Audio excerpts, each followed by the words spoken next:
वसुदेवसुतं देवं कंसचानूरमर्दनं देवकी परमानंदं कृष्णं वंदे जगद्गुरु श्री गोपाल कृष्ण महाराज की जय. मायबापू, 184 यवने आहेत. त्या यवनेच्या 4 गरजा आहेत: आहार, भय, निद्रा आणि मैथून.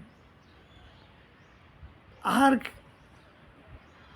म्हणजे जेवणे, पोट भरणे, उदरभरण.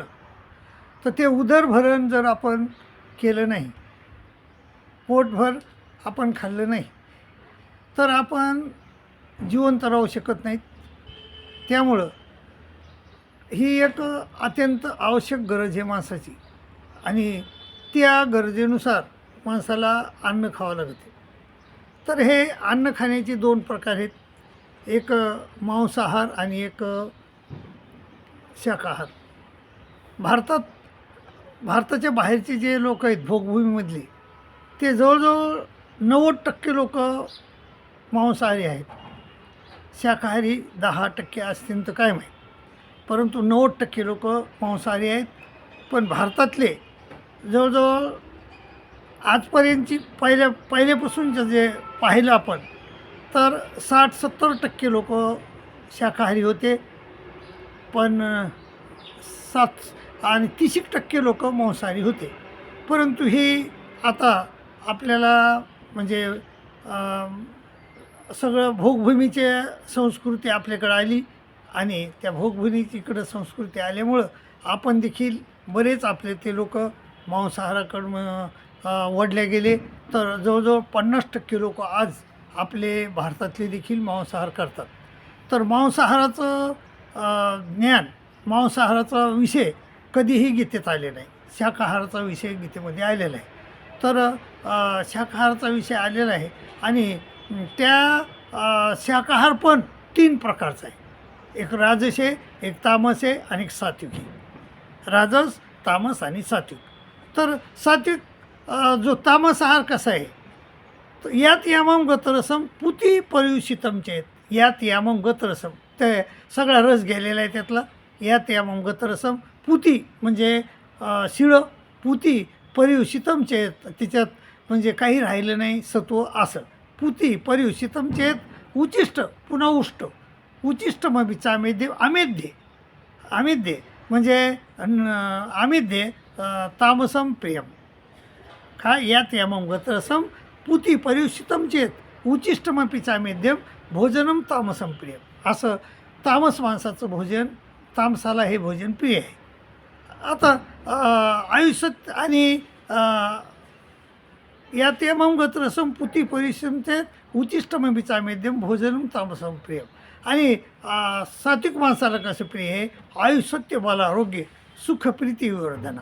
आयु वाढणारं, सत्व वाढणारं, सुख वाढविणारं, आयुष्यत्य बल आरोग्य सुख प्रीती, सुख वाढविणारं, प्रीती वाढविणारं, विवर्धना रसयुक्त, रस्य स्निग्ध स्थिर हृदयाला स्थिर ठेवणारं, रस्या सिग्ना स्थिर हृदय, आहारा सात्विका प्रिया. आणि राजस माणूस राहिला तर राजस अन्न कसं आहे? कटू आम्ल, कटू आहे, आम्ल आहे म्हणजे आंबट आहे. कटू आम्ल. लवण म्हणजे अतिशय खारट. कटू आम्ल लवण अतिष्ण तीक्ष्ण वृक्ष विदाहिना आहारा राजस श्रेष्ठा दुःख शोकमाया. दुःख आणि शोक देणारं असं ते राजसान्य आहे. तर त्यापैकी ह्या 3 पैकी आपण कोण्या अन्नामध्ये बसतो? आपण खाताना आपल्याला काय आवडतं आहे, आणि आपण कोण्या प्रकृतीचे आहोत हे आपण जाणून घ्यायला पाहिजे. म्हणजे आपण सात्विका प्रकृतीचे आहेत, सात्विक अन्न खाणार आहेत का तामस अन्न खाणार आहेत का राजस अन्न खाणार आहेत, हे आपल्याला बघून घ्यायला पाहिजे. आणि आपण त्याप्रमाणे आपल्या जीवनामध्ये, आपल्या जेवणामध्ये बदल करायला पाहिजे, आणि आपण सात्विक अन्न खायला पाहिजे. आणि आपण तर खायलाच पाहिजे, परंतु दुसऱ्याला देखील खाऊ घालायला पाहिजे. कारण अन्नदानाचं अतिशय महत्त्व सांगितलेलं आहे. भगवान श्री चक्रधर स्वामी महाराज म्हणले की म्हणजे अहेतुक भूतभजन जर घातलं आपण, अहेतुक भूतभजन ज्ञानाप्रतिकार म्हणजे ज्ञान होते आपल्याला, आणि अहेतुक मायापूर भजन जे परमेश्वर अवतार धारण करून आले, त्या परमेश्वराला जर आपण जीव घातलं तर अहेतुक मायापूर भजन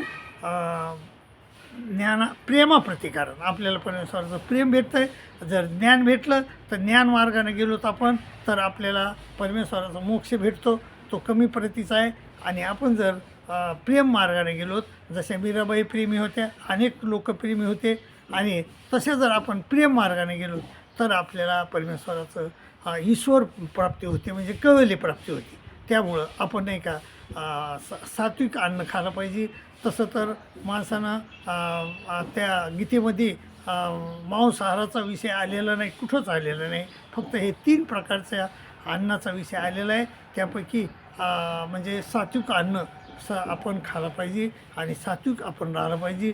जसं अन्न खाऊ आपण त्याप्रमाणे आपली प्रकृती होत असते, आपला स्वभाव असतो. म्हणून आपल्याला सात्विक व्हायचं आहे. सात्विक व्हायचं असलं तर सात्विक अन्न खाणं गरजेचं आहे. त्यामुळं सात्विक अन्न खा आणि आपलं भलं करून घ्या अशी विनंती करतो आणि इथंच थांबतो. आणि दुसरी गोष्ट म्हणजे हे जे देवल ऑफिशियल चॅनल आहे, गीता ज्ञानाचा प्रसार आणि प्रचार करणारं चॅनल आहे. तर ह्या चॅनलला सबस्क्राईब करा, लाईक करा, शेअर करा आणि हो कॉमेंट करायला विसरू नका अशी विनंती करतो. तुमची रजा घेतो. दंडोत प्रणाम, दंडोत प्रणाम, दंडोत.